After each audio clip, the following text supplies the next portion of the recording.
The Mendon-Honeoye Falls-Lima Sentinel welcomes you to this edition of the Mayors and Supervisors Weekly Update, brought to you by... Each week, our community makes history. Each week, you make history. And each week, there's only one source to turn to for the first take on history. You know what that is? Subscribe to the Sentinel right now to discover the history being made in your own backyard. The Mendon-Honeoye Falls-Lima Sentinel. More than just your news, it's your history. Welcome, everyone, to today's edition of the Mayors and Supervisors Update. I'm Chris Caroso, almost going into my Howard Cosell type style of speech, publisher of the Mendon-Honeoye Falls-Lima Sentinel. And we've got this week's Mayors and Supervisors Update, telling you what's going on in the towns and villages that we cover. We're going to start with Mike Falk from Lima. Mike, what's going on in Lima? Hello, Chris. Thanks for hosting us again. So the recap on the Crossroads Festival is we had upwards of 8,300 people visiting over 4 days. Thank you again to all who volunteered, sponsored, and attended. We will see you next year, July 30th through August 2nd.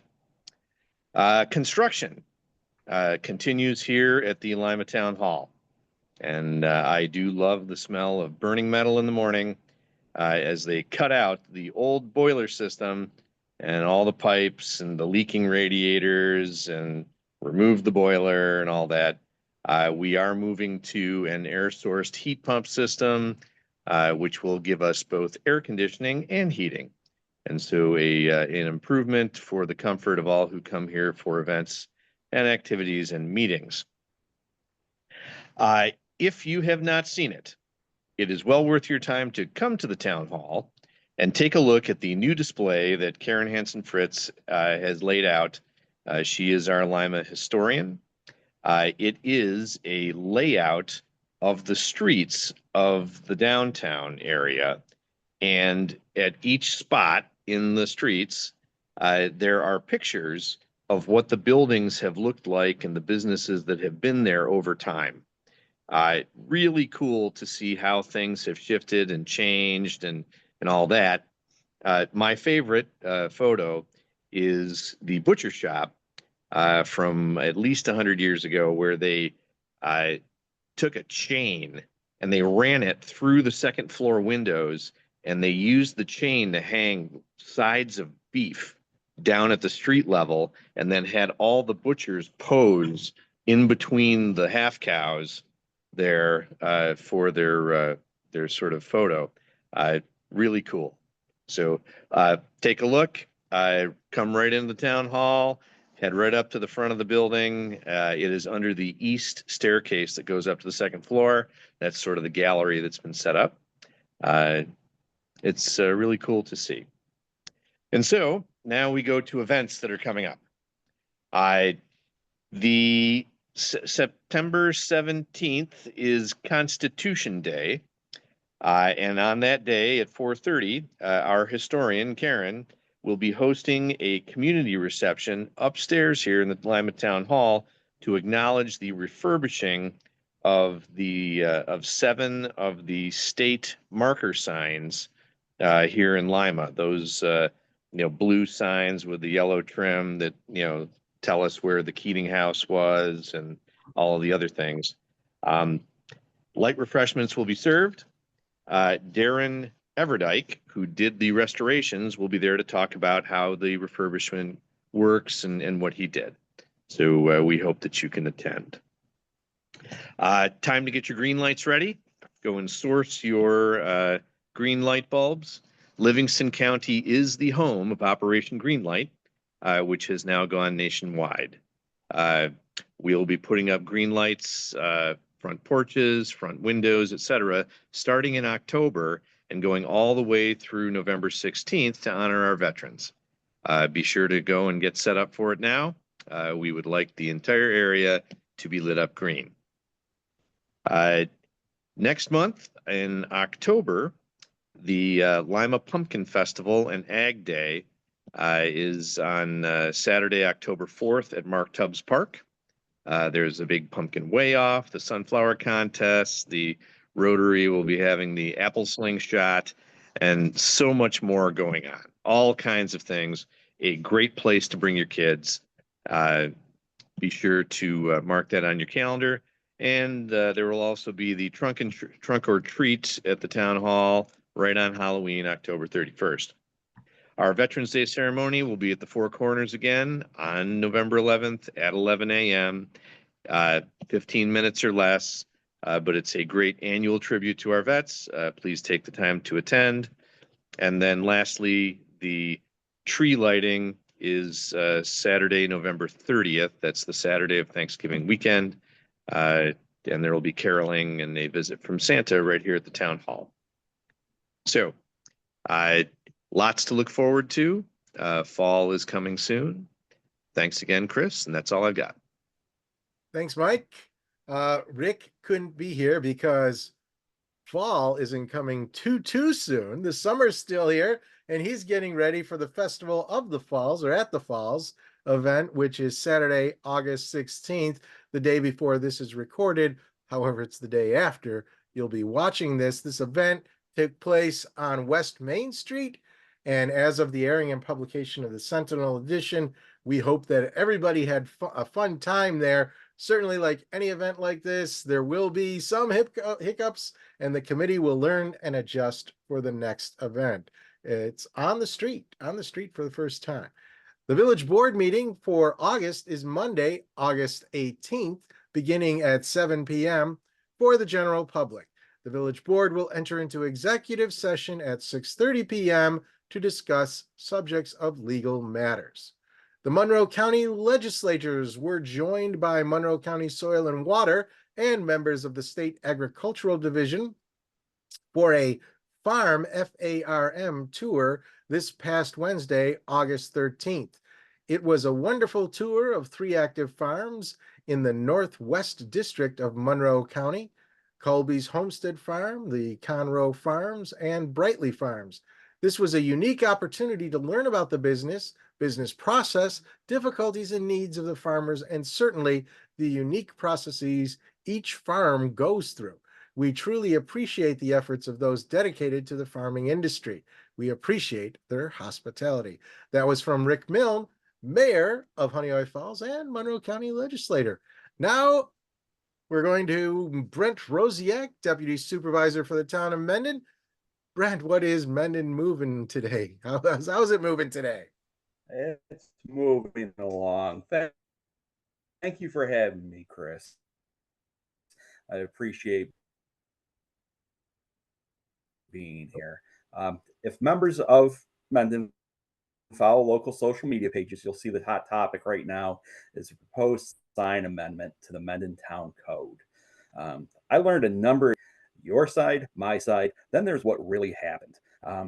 Anybody that's interested, the town board meetings are stored in the cloud, and anyone may watch these meetings and come to your own decision after you've watched them. I think it's very important for me to begin by stating the local law has been proposed would be in addition to the exemption of what signs currently do not require a permit for homeowners to place. I feel as though it's more of a protection of the First Amendment, which is the freedom of speech, to exempt from a permit a few temporary signs placed for a month or two that states your political beliefs, celebrates a loved one's accomplishment, or states a safety issue that you think is pertinent, such as share the road with motorcycles or bicyclists. Currently, our local law could be interpreted as it does not allow those signs without a permit. The proposed amendment in our sign code would allow for those to be placed without a permit for 60 days. As you'll likely read in these social media posts, complaints began earlier this year in the town board meetings. I believe it was January, although it might have been February. The first complaint was stated in this meeting. It was blatantly obvious to me that it was directed specifically at a house in the hamlet of Mendon. We had an Association of Towns convention in February, late February, and we decided to discuss this topic with the legal staff that the Association of Towns provides, among many other questions we had for them. As always, the Association of Towns staff was very helpful and very attentive to our questions. they offered to send us an example local law that another town in New York had used and was found not to impede on free speech. Staff was very clear a town can only put restrictions on time, place, and manner for signs when it comes to political speech. The example law from the AOT came, I think it was in late March when it was received via email. Over the next few months, this law was reviewed with the town of Mendon in mind, and then we reviewed it with the town of Mendon attorney. A few revisions were made before it was introduced to the town council in late May or early June. Per New York state law, a set time is required for the town council to review before a public hearing may be set. We set the first public hearing for this in our regularly scheduled July meeting. Okay, during this time while we were preparing the law, one individual continued to attend the public meetings and reissued the complaint that was stated earlier this year.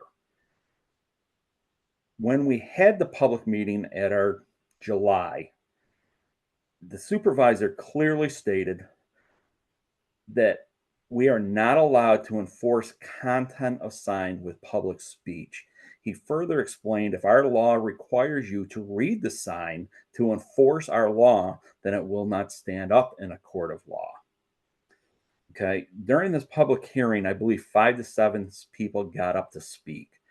At least half of them spoke about content of signs and why we should be able to enforce the content of signs. The town board decided to leave this public hearing open. In my opinion, it's because we had not heard from a sufficient cross section of the town of Mendon. I also stated I wanted to make sure I cleared my mind of these complaints that were specifically about one property and make sure I had a 30,000-foot overview of how this proposed law would affect our entire town with regards to temporary signs. This brings us to our August meeting, which time I think I clearly expunged the complaints that were directed at one property from my mind and focused on what this meant to the town of Mendon. After the public hearing, I proposed a couple minor changes to the law, and I think it was pertinent to ensure it was more of a town-wide focus. As you're likely aware from social media, the town board did not act on this law other than to table the proposed law.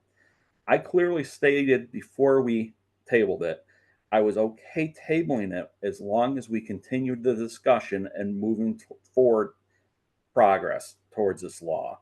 At least one of my fellow council members stated they were concerned the proposed amendment was driven by differences of opinions between two groups. This is where we stand today. In conclusion, the current exemptions in our local law do not include temporary signs for graduation of our local high school students, nor the political signs that you see out every election season. Per this current code, these would need a permit to be placed or could be removed. As a town council member, it is my responsibility to listen to all residents and business owners of Mendon to ensure each voice is heard. Each voice is considered during my deliberations before acting on legislation. If my action is not in line with one person's statement, it does not mean that that person's voice was not heard. Now, moving on, we have coming up to the hamlet of Mendon in September 7th. So that would be the Sunday after Labor Day. We have the annual Mendon Station Festival that's held along the Lehigh Valley Trail. The MCBA sponsors this event. We're reinstituting this as it was held many years ago, and it's starting to grow. It's an artisan theme event where you can get a lot of items. My wife uses it to fill out her Christmas shopping items for a lot of her friends and her golf buddies. I think it's a good thing to do. And talking about Christmas, we have the Holidays in the Hamlets that comes up in the Wednesday after Thanksgiving. Not that I'm wishing away any of this weather that we're having right now, but it is coming up faster than we know. Once again, I want to thank you for having me here today, and I hope everybody enjoys the last couple of weeks of summer as we come screaming towards the end of it into September like a roller coaster ride. And in the football season. Mike, anything more on your end?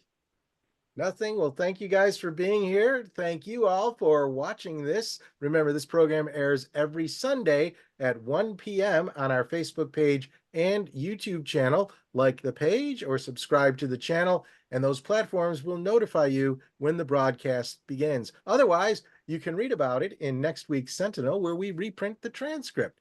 That's all for now. We'll see you next week. Bye-bye, everyone. Bye.